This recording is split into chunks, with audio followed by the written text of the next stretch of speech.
Today I'm going to be attempting to read and finish Interview with the Vampire. I'm currently 18% in. I'm not a fast reader. My Kindle says I have 6 hours and 1 minute left. Reading vlog.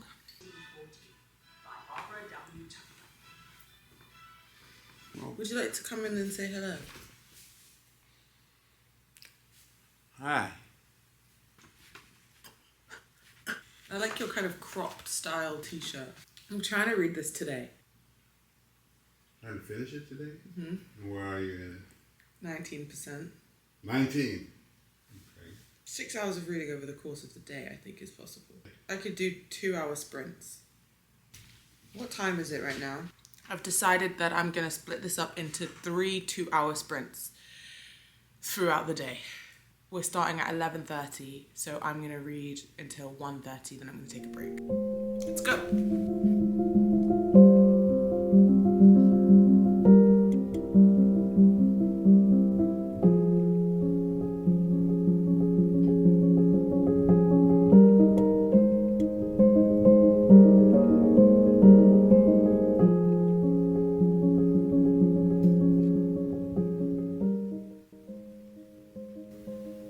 To live to the end of the world and I do not even know what I am. Like that.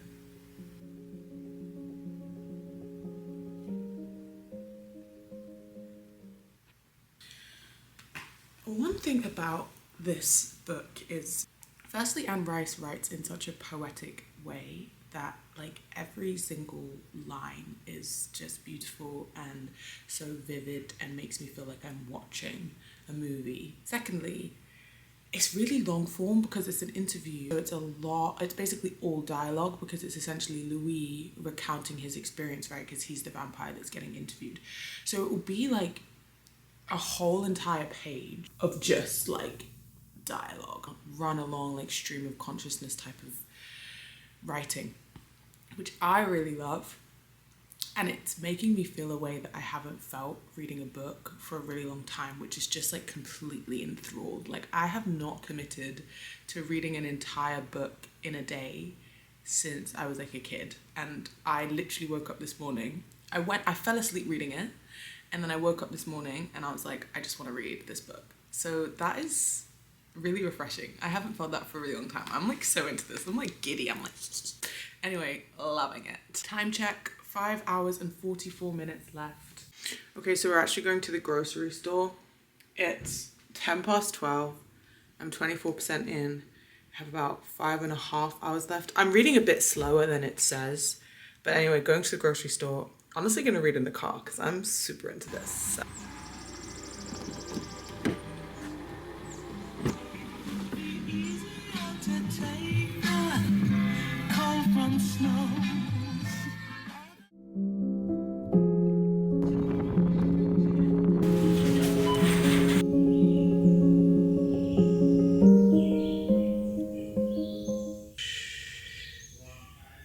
Don't run away. I'm not gonna get you. Oh! Wow. So I just saw the cutest deer. I scared it away when I was trying to film it, but I think I may have captured its prancing away. Done our shopping. We bought ingredients to make risotto. I'm overheating in this hoodie, but it's like really cold in the house and then really muggy outside. And I think I'm gonna go sit by the pool. Look, the pool in question.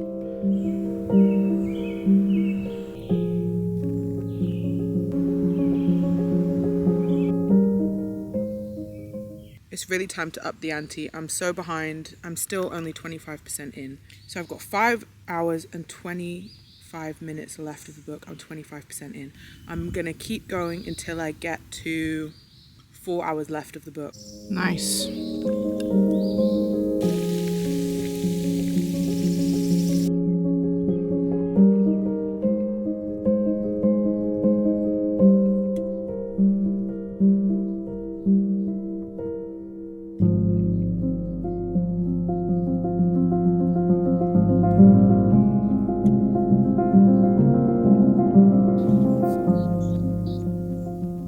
Okay, this is the scene when they basically turn Claudia, and it's very different to how it is in the show. And it's also kind of Lolita vibes.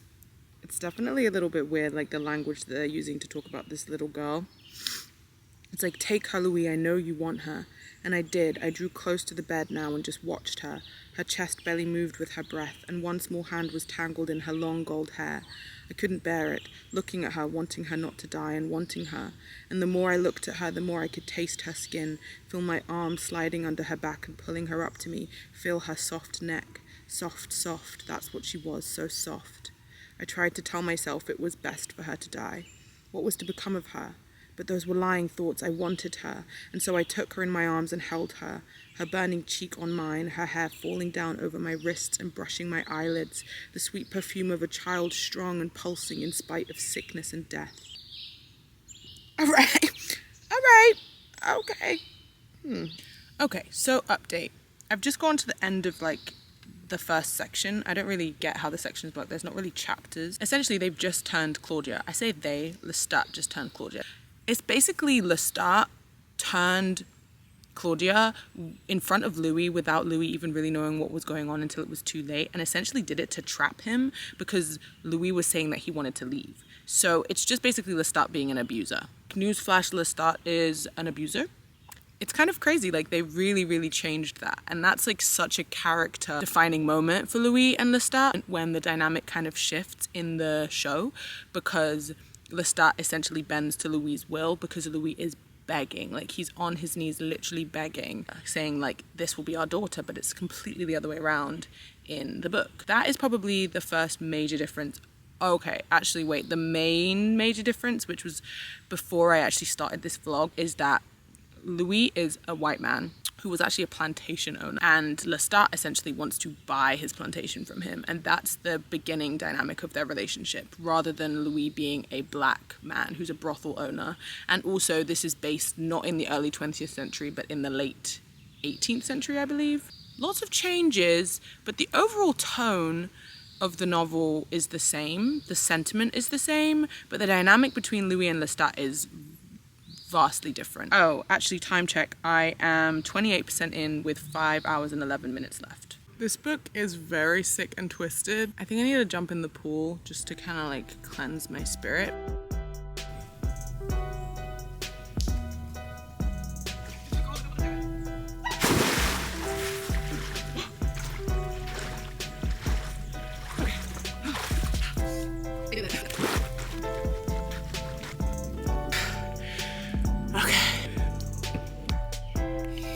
That was invigorating. Now I'm ready to dive back into the dark and twisted world of Interview with the Vampire. Let's fucking go. Let's go. I've scratched up the screen of my Kindle really badly, which is making me feel really upset. Anyway, time check, it's 2:20 and I'm 28% in. But I'm really upset that I've scratched up my Kindle.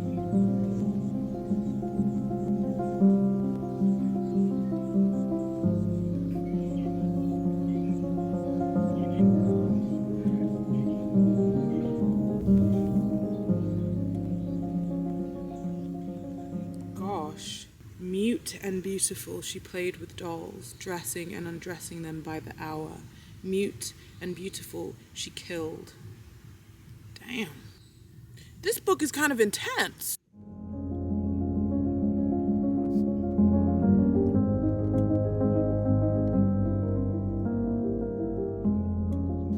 It's so dreadfully hot that I'm reading in the pool. I'm right at the end of essentially where season 1 ends. And I just want to read this bit because I just realized that it's taken directly from the book in the script of the show.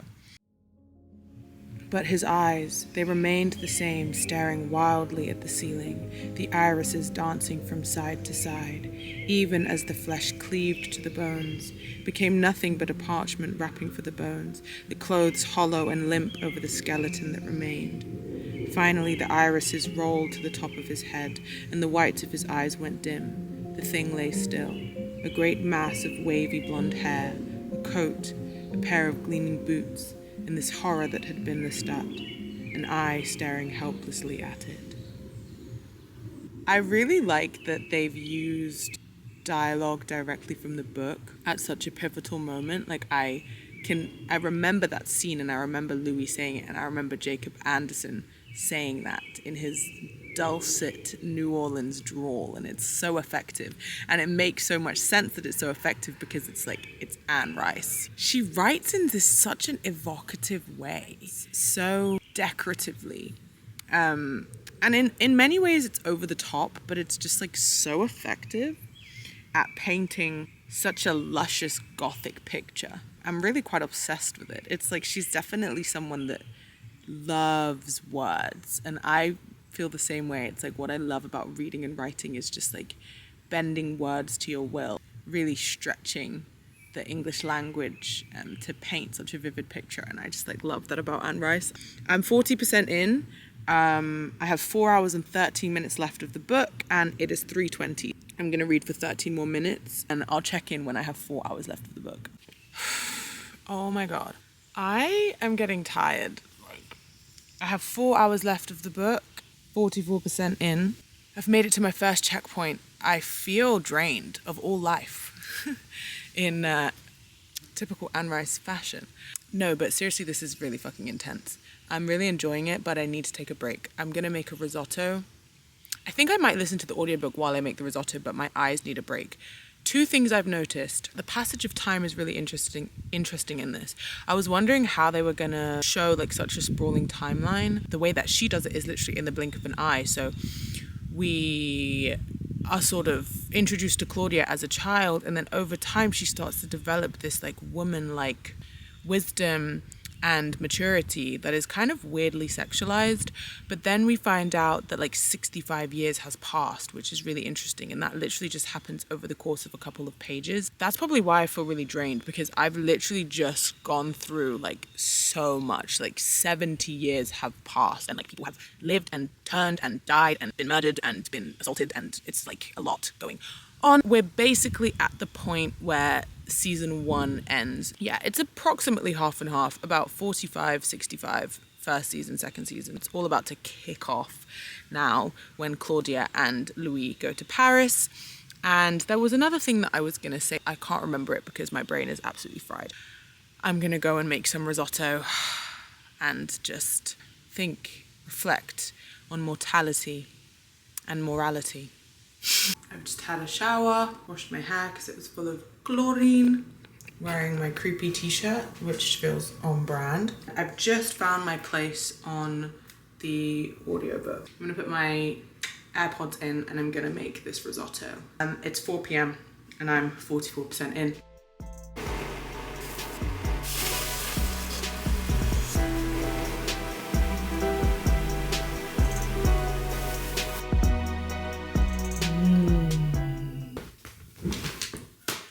Okay, so first of all, I need to like find my place. The way that I do this is I get my audiobook up and I listen to the last thing that was said in the audiobook, right? I'm listening to it on 2 times speed, so it's gonna sound a little crazy.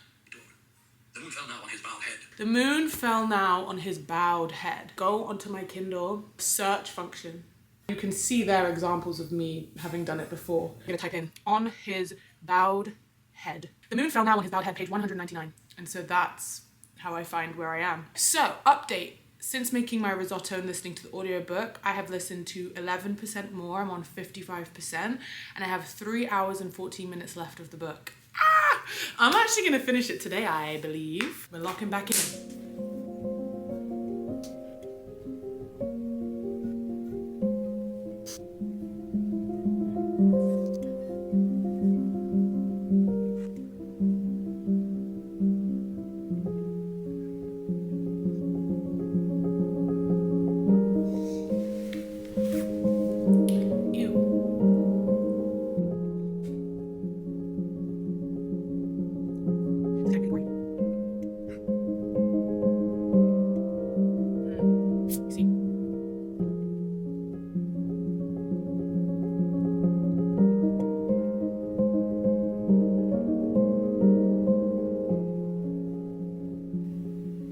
So much is going on. I just have to say, like, this book is dense to get through. It's actually really dense to get through, and so much is happening. Now Claudia and Louis are in Europe, so we're basically at the beginning of season 2 of the show. They've just come across the old world vampire, and that's like the scene where I was like, oh, because it's like gory and gross. I think I'm gonna have to like finish this, then debrief, because I can't debrief as I go along because it's like frying my brain. Hi. Hi. Hi. Hold on. We're in Paris now, and it's already just so romantic and gorgeous. Oh, my favorite. Here's my risotto. I'm taking a short break because I'm overwhelmed. I wouldn't say that I'm overwhelmed, but this is definitely an intense book to read in one day. I think that we're about to meet Armand. I'm pretty certain, but I don't know if the book follows the same structure as the TV show, so I don't know if Armand comes into it like this early on. This risotto is so good.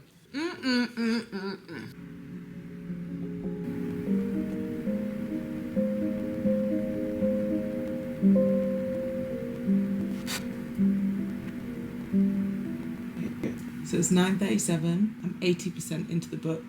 On my Kindle, it says there's an hour 30.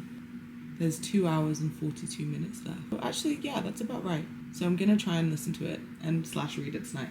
I'm gonna put a bit of ASMR. Oh no, interviews are coming up. I want to watch behind the scenes. I want to watch behind the scenes, but then I can't read. Should I just watch some behind? Oh fuck it, I'm gonna. Not the Obama ad. Oh.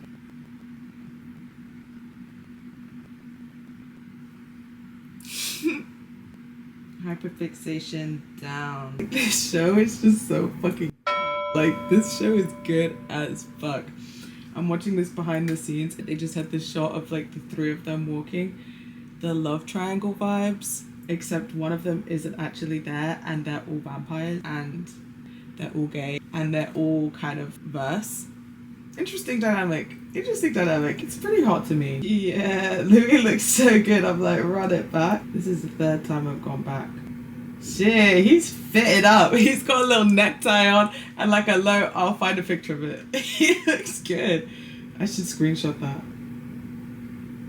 I missed it. Good morning. It's the next morning.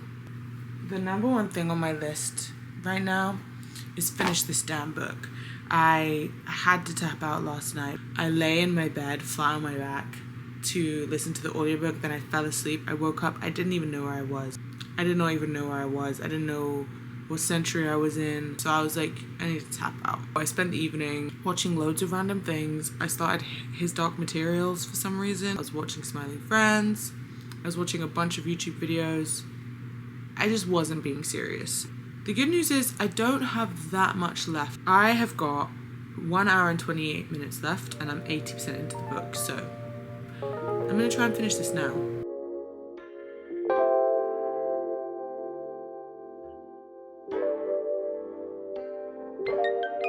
This feels like the type of place where Anne Rice books would be.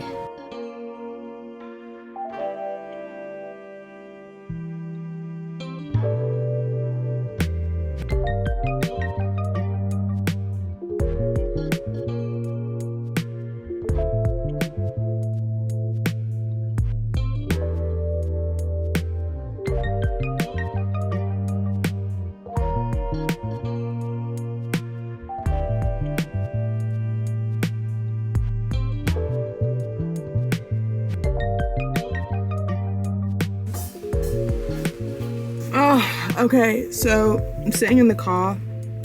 My dad has just gone to the grocery store to get trash bags. It's so hot. It's like ridiculously hot. But I just bought Queen of the Damned. I didn't just buy Queen of the Damned. I bought The Beautiful and Damned. My dad was like, oh, if you're into Anne Rice, then you definitely should read this, because this was definitely like in Anne Rice's reading list. Like, this is inspo. I mean, even the title, The Beautiful and Damned, I feel like Interview with the Vampire literally is giving we're beautiful and we're damned. So period. I also just love collecting like various classics. Like, it's really pretty.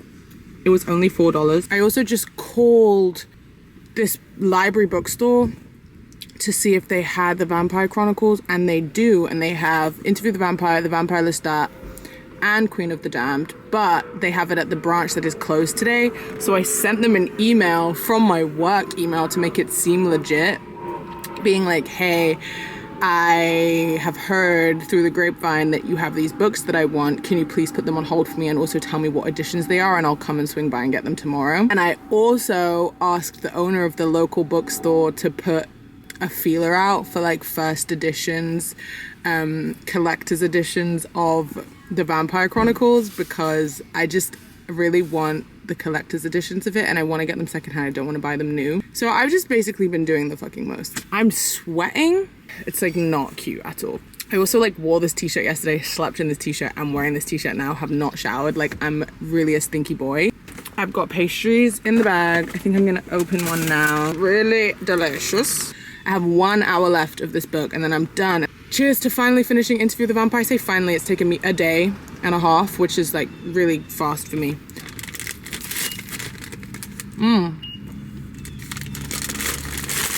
Yum.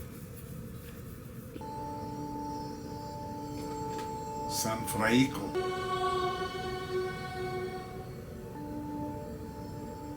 Dandy Newton. What? Dandy Newton's in it? I don't remember her.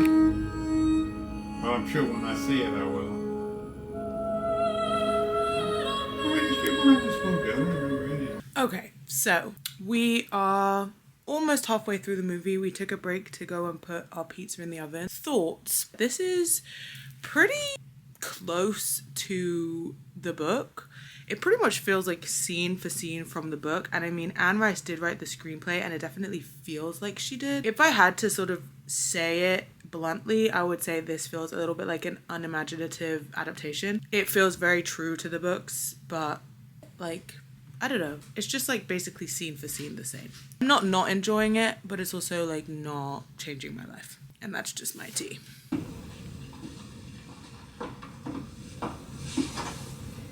Don't be angry with me. When I saw them, I knew they were for you.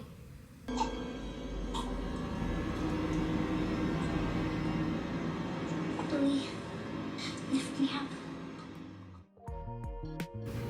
They don't have Interview with the Vampire, but they do have lots of other stuff. Maybe I should read Dracula.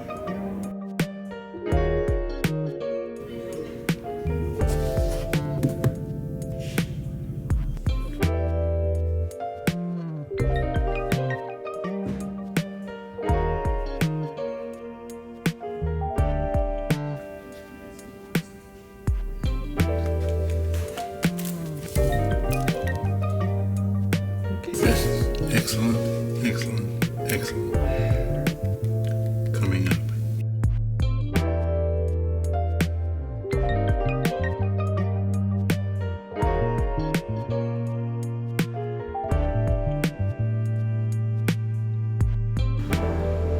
A preface by Charles Dickens. Okay, if I just had a huge bookshelf, I would buy these.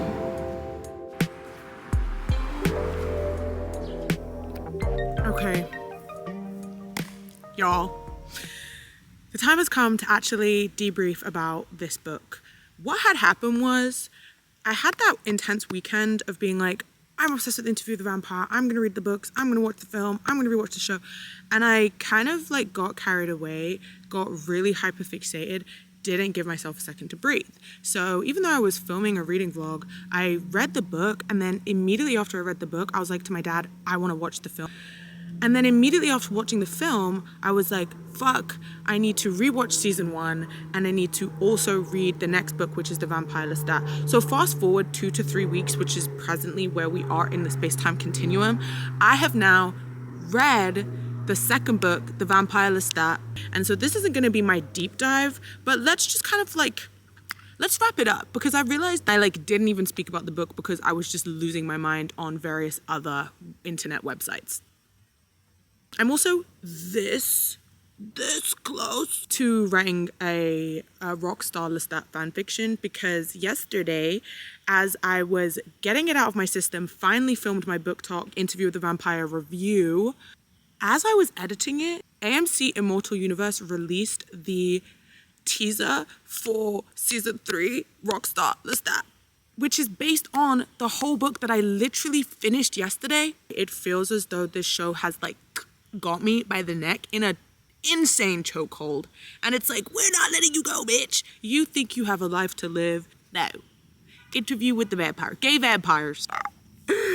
So all that to say, I'm losing my mind, but I'm losing my mind. So I just like now want to do a bit more of a debrief about, I'll just let you finish. First of all, the book is the blueprint for so much vampire media. Anne Rice's Vampires sets the tone for like a whole reimagining of the vampire wheel, as it were. I'm so excited to see how this is going to play out on screen, especially now that we have the first 2 seasons of the show, and it's just like an incredible foundation, and it's just such a gorgeous, well-made show. I feel like as a source text, it's very important, but I think that there are some narrative choices that Anne Rice made that I don't love. For example, I don't love that Louis was a white plantation owner. Imagine my shock starting this book, knowing that Louis is a black man, a sexy black man in the show, and he's a white plantation owner in the books. I was literally like, so I found that a little bit hard to get over because I just like couldn't really empathize with the character. However, when you take his kind of like core thirst to understand what it all means, you get quite an endearing character. Another thing that was so funny is that in the books, Louis does not fuck with Lestat. Like, for a lot of their relationship, Louis is like, this guy is a fucking idiot. Like, I love Sam Reed's Lestat, but he makes Lestat so much cooler than, like, he's portrayed in at least the first book. Actually, in the second book, too, Lestat is a dork. Like, Lestat is an attention whore dork. We get this kind of, like, alluring, all-powerful vibe from Lestat, but actually he just like wants attention and he's just a brat. Considering that this book was written in 1976, I feel as though the cultural relevance that it still continues to have is like unprecedented. I think we're literally just at the beginning of the cultural impact of the Vampire Chronicles on like this generation of humanity. Another thing is that there are so many moments of redemption for the characters and so many moments where we really get a feel for the humanity of these vampire characters like shining through, and they never lose their essence of like what shaped them before they were turned, which I think is like really beautiful and kind of really captures this sentiment of like, we are all you think you just fell out of a coconut tree? We exist in the context of all that came before us. Literally that. Like, very much embodies the coconut tree. The way that the themes are wrapped up in such a balanced way really allows us to empathize with the characters whilst also recognizing that they have flaws, but then it also brings in the question of like, okay, so we have flaws. Okay, so we're fucked up. Okay, so we're manipulative. Will we ever be good? What is enough to make yourself good? Like, what is good and what is redemption? When do we find redemption? When are we redeemed? If our lifetime is infinite, how many do-overs do we get? Are we just a bad person? What is evil? Are there increments to evil? Or do we just flip over the edge and then we're in evil territory? There's an awesome exchange between Louis and Armand in the book that I'm gonna try and like put right there so you can read it. Honestly, the way that Anne Rice writes is so poetic, so like musical. She just has this really uncanny ability to pull you in to the prose in such a kind of hypnotic way that almost like mirrors the seduction of the vampires and this sort of like siren-like energy of the tale. You know, the line, let the tale seduce you as I was seduced. Girl, I was seduced. Y'all done seduced me. Shit. I'm not gonna go into like plot because blah blah blah, into with the vampire. The vampire is Louis de Pontelac in New Orleans, and he gets turned into a vampire by Lestat, and they are lovers, and they have an intense, charged, at each other's neck relationship, essentially a marriage. They expand their family and things get crazy. It all kind of climaxes in a very operatic, gothic betrayal, which is an incredible scene in the show. And also there's an incredible piece of dialogue lifted from the book. And I remember reading it by the pool and I was like, wait a minute. We then get the second half of the novel, which I think is stronger than the first half of the novel. We basically get taken to Paris. We are shown this whole other part of the Vampire Chronicles world that Anne Rice was building, which is just like so expansive. We learn about the Théâtre de Vampires, and we learn about Armand, and we learn more about Lestat's backstory. We learn about Santiago. We learn about like all of these characters and this like super camp theatre coven, and that's just like the tip of the iceberg of the lore that this book sort of opens up the doors to, because then we get the next book, which is The Vampire Lestat, which is season 3, and then we get Queen of the Damned. Like, mind-blowing amount of layers to this shit. Like, it's really layers to this shit. I find it hard to put into words because it's just like I was like, I'm not gonna do a deep dive. And here I am just yapping away. Like, I have notes on this. This is just supposed to be my like parting thoughts. But like I said, I have been consumed by a certain mania. And I'm recovering, I'm still recovering. And not to mention the ROCKSTAR LESTAT promo that came out yesterday that has absolutely rocked my fucking world. Okay, final thoughts. Interview with the Vampire by Anne Rice. An incredibly written book. Genius world building. The characterizations are so personal, so emphatic, so real and human. I really think that it is such a tender spin on the vampire trope. It really injects the vampire trope with such warmth and such depth. And I really appreciate that. A couple of like dubious moral choices. For example, there's a bit of weirdness between Claudia, who is a child when she's turned into a vampire, and Louis that doesn't translate well and is creepy and weird. But at the same time, Anne Rice's writing is creepy and weird, and she doesn't really see a line. There's no line. You have to take her writing with a pinch of salt. Sorry, my hair's doing crazy stuff. You have to kind of accept that her mind was a twisted mind. And if her mind wasn't twisted, she wouldn't have been able to spin these worlds and weave these words. I think often like brilliance comes from insanity.